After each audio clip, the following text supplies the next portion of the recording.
Welcome to the channel, friends. I'm so glad you're here. Today, we have a truly special story that will warm your heart and remind you of the power of kindness. But before we dive in, I'd love to know, where are you watching from? Drop a comment below and share with us. And if you haven't yet, make sure to hit that subscribe button so you won't miss out on tomorrow's amazing story. Trust me, you won't want to miss what we've got in store. So, grab a seat, get comfortable, and let's get started. A little girl's smile melted the strictest soldiers. Watch how they broke protocol. It was a bright morning at the White House, and the usual crowd of tourists was gathered outside, snapping pictures and eagerly waiting for the changing of the guard ceremony. Among them was David Carter, a father with a heavy heart. His daughter, Emily, was seated quietly in her wheelchair beside him.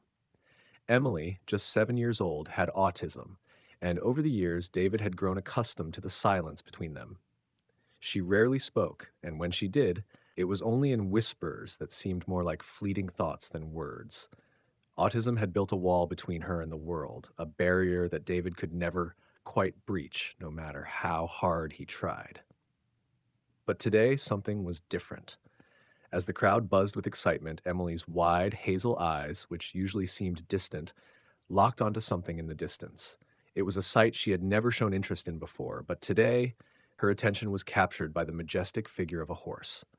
Thunder, the U.S. Honor Guard's jet black horse, stood motionless beside its rider, Lieutenant James Whitmore. The horse was like a statue, its coat gleaming under the weak rays of the morning sun, and its breath curling in frosty puffs as it stood at attention. David noticed the change in his daughter immediately. Her small fingers twitched, and she leaned forward in her chair, eyes wide with wonder.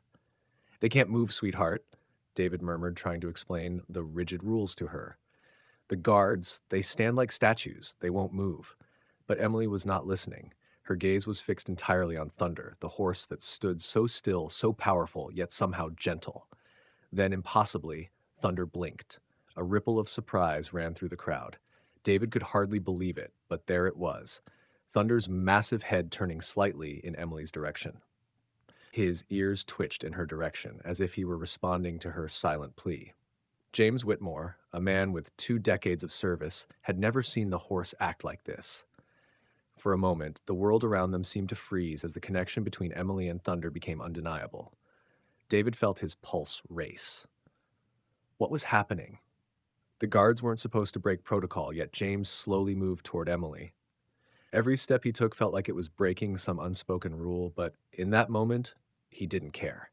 He was witnessing something incredible, something no one could have expected. James Whitmore, a seasoned officer with 20 years of service, had seen it all: riots, storms, and even protests aimed at the Royal Guards. Yet nothing had prepared him for what was unfolding in front of him. His eyes locked onto Emily as she leaned forward in her wheelchair, her tiny hands reaching out toward Thunder. He had trained his entire life to stand still, to remain unwavering in the face of anything: crowds, harsh weather, or loud noises. But today, in that moment, something was different. As if on cue, the massive horse Thunder turned its head ever so slightly toward Emily. The audience gasped, a collective breath held in suspense. James's heart raced and his mind went blank for a split second. This wasn't supposed to happen. Horses didn't acknowledge people. Guards didn't break protocol. Everything he'd ever been trained to do, everything he knew about his position, was in danger of unraveling in front of him. He saw the officer approach from the corner of his eye, storming forward with an angry expression. The officer's face reddened as he barked orders. "Remove that child immediately!" His voice cracked like a whip, harsh and demanding. It was clear that James's act of kindness was not only defying tradition, it was now threatening his career. But James couldn't tear his eyes away from Emily's face. She was smiling, her fingers softly brushing Thunder's mane, as if she had unlocked a piece of herself she hadn't been able to reach in years. She was smiling, truly smiling, for the first time in ages. And in that moment, the world felt silent, the tension palpable. David, standing helplessly behind his daughter, felt his breath catch in his throat. The weight of the situation settled in.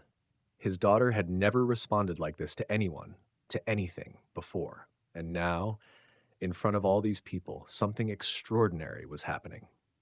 Thunder the horse was standing still, allowing Emily to interact with him, and James was standing right there with her, fully aware of the consequences that could follow. The officer's voice came again, this time colder and more commanding. "You're finished, Whitmore. You've broken the rules." But James, for the first time in years, felt his resolve harden. This wasn't just about tradition anymore. It was about something much bigger, something he couldn't walk away from. He slowly took off his ceremonial hat and placed it on the ground, a silent act of rebellion against the very institution he had pledged to serve. The crowd was stunned into silence. What would happen next? Would he be fired? Disgraced? The moment hung in the air like a ticking clock, waiting to explode. The moment James Whitmore removed his hat and placed it on the cobblestones, a ripple of shock spread through the crowd. It was an act of defiance, something no one had ever seen from a U.S. Honor Guard officer. The weight of his decision crashed over him, but it didn't matter. In that instant, the connection between Emily and Thunder was more important than any protocol, more important than his career, even more important than the strict rules he had followed for 2 decades. He stood tall, his heart pounding in his chest, his uniform feeling like it was suffocating him. The officer who had threatened him stood in stunned silence, his face a mix of anger and disbelief. James could feel the tension thickening in the air like a storm about to break. "You've just ruined your career, Whitmore," the officer spat. But James didn't flinch. He was no longer concerned about the consequences. He looked over at Emily, her small hand still gently resting on Thunder's mane, her smile wide and full of joy.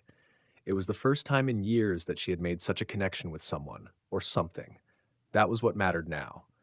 Not the officer's anger, not the consequences he might face, but this single moment that was unfolding before his eyes. The crowd had gone silent, each person unsure of what would happen next. Phones were lifted, cameras flashing as the scene became an instant spectacle. James knew the headlines were already writing themselves. Guard breaks protocol for special needs child. But even with the eyes of the world on him, his focus remained on Emily. She had never looked so alive, so connected to the world around her. As the officer took a step forward, his face crimson, James braced for the inevitable. "Remove that child from the horse now," the officer demanded, his voice full of venom. But before James could respond, Emily, still perched on Thunder's back, turned to face the officer. Her eyes locked with his, and for the first time, she spoke. "Her horse happy," she whispered, her voice soft but clear.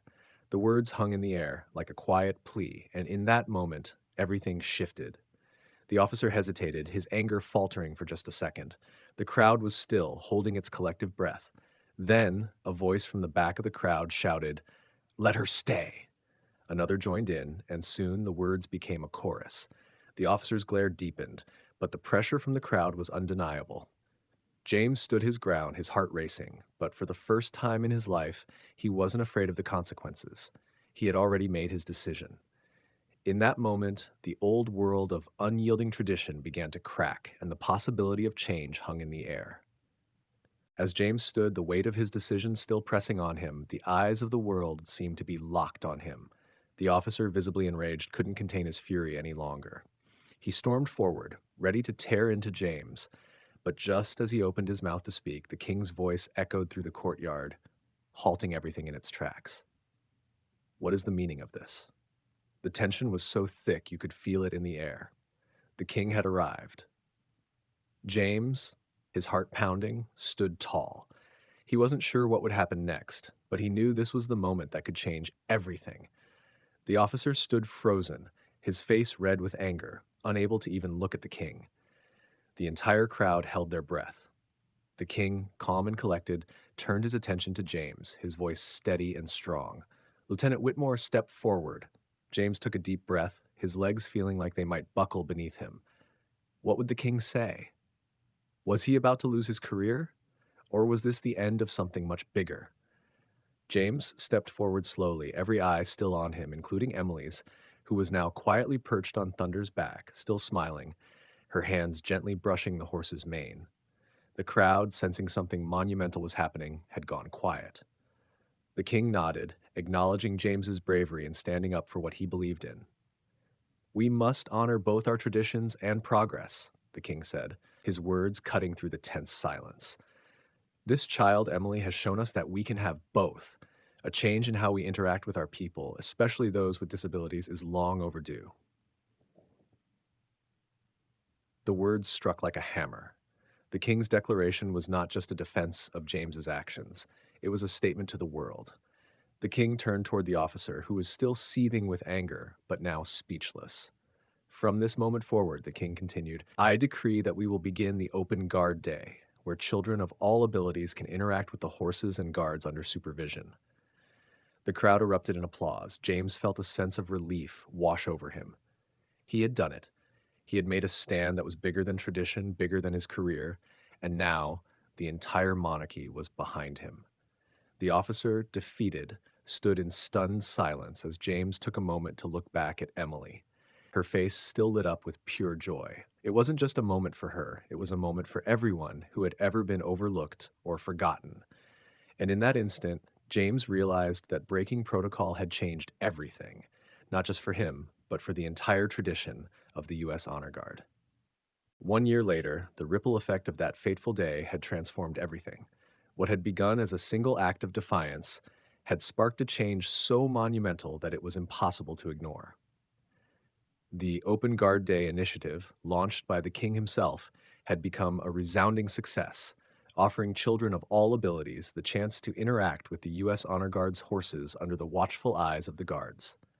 It was a small but significant step toward breaking down barriers and challenging age-old traditions, and it was a change that had come about because of a little girl named Emily.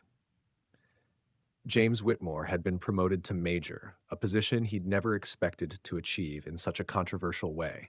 His new role came with more responsibilities, but it also gave him the chance to spearhead the new initiative. He had become a symbol of change, proof that compassion could be more powerful than protocol. His life had been turned upside down, but in the best way possible. The king himself had recognized his courage and had praised his ability to blend tradition with progress. Emily, too, had changed. The shy, silent girl who had once struggled to connect with the world now found herself laughing, speaking, and interacting with children who shared her experience. Her bond with Thunder had sparked something inside her that no therapist, no treatment had ever been able to. She had found her voice, not just literally, but in a way that reached deep into her soul. The transformation was nothing short of miraculous, and it was all because of one simple, kind act that had set a chain of events in motion. But it wasn't just Emily who had changed. The entire honor guard had transformed. Guards who once viewed their duty as rigid and unwavering began to see their role in a new light. They weren't just there to stand at attention. They were there to represent something bigger, something that included everyone, regardless of ability. What had once been seen as a ceremonial position was now a role of inclusivity, of helping children with disabilities find peace, joy, and connection with these majestic horses. The new therapy center at the White House, Emily's Wing, was a testament to everything they had achieved. Emily and other children who had once felt disconnected from the world now had a place to go, a place where they could interact with the horses, where they could feel the same love and compassion that James and Thunder had shown them. James stood by the window of his office, watching the children play outside with the horses. He thought back to that fateful day when he had defied tradition.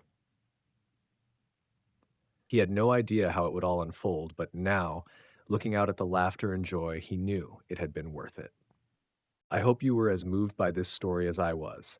It's truly incredible to witness how one moment, one act of kindness can change not just a life, but an entire tradition.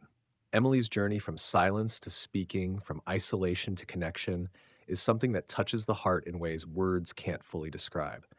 But what really stands out is how James Whitmore broke protocol not for glory, but to show compassion.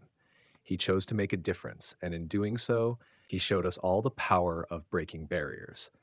Now, I'd love to hear from you. What did this story mean to you? How did it make you feel to see such a powerful moment unfold before your eyes? Have you ever experienced a moment where kindness changed everything for you or someone you know? I'd love to read your thoughts in the comments below. Also, if you've enjoyed this story, please share it with others who might need a little reminder about the power of kindness. Don't forget to hit the subscribe button and turn on notifications so you can be the first to see our next story because there's so much more to come. Your thoughts and comments mean the world to us, and we can't wait to read what you have to say. So let's keep this conversation going. And as always, thank you for being here.